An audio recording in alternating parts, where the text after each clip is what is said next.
Hey guys, good morning. તો guys, કાલનો રાતે હું બ્લોગ વધારે એક્સપ્લોર ના કરી શક્યો કેમ કે કાલે બહુ વરસાદ હતો. બધા છોકરા લોકોને હેન્ડલ પણ કરવા હતા કેમ કે આ જો કાલે રાતે બધા ઢોલ બિલ બધું મંગાવ્યું હતું. જો હમણે મિસિસ ભાવના કામ કરી રહ્યા છે. તમને બ્લોગ અચ્છો લાગે તો લાઈક કરો, કમેન્ટ કરો, શેર કરો, સબસ્ક્રાઇબ કરો અને આગળ જેટલું થાય એટલું વિડીયો બધાને સેન્ડ કરો.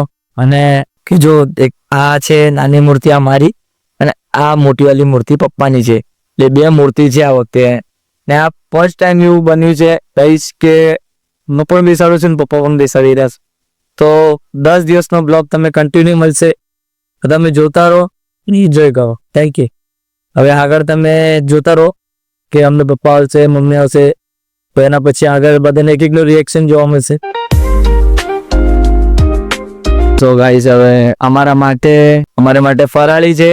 તો મમ્મી અમારી બનાવી રહી છે સાબુદાણાની ખીચડી, વડા બનાવે છે, સોરી વડા, સાબુદાણાના વડા. આની અંદર છે ચાય.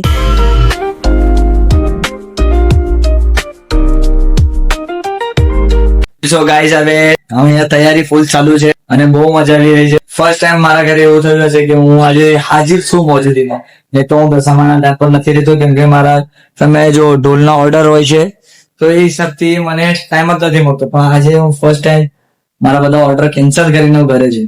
એટલે બહુ મજા આવી છે. આગળ જો હજુ બ્લોગમાં મજા આવશે, જો એન્જોય કરો. Love you.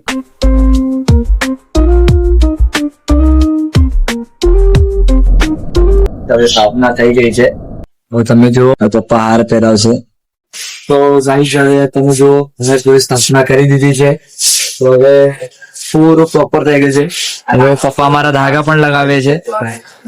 જો આ ધાગા હવે અમારા બધાના ઘરમાં બધાના ટોટલી ઉપવાસ છે. અને અમારા મામા પણ આવે છે, એમનું પણ બહુ સારી વાત છે કે અમને આટલી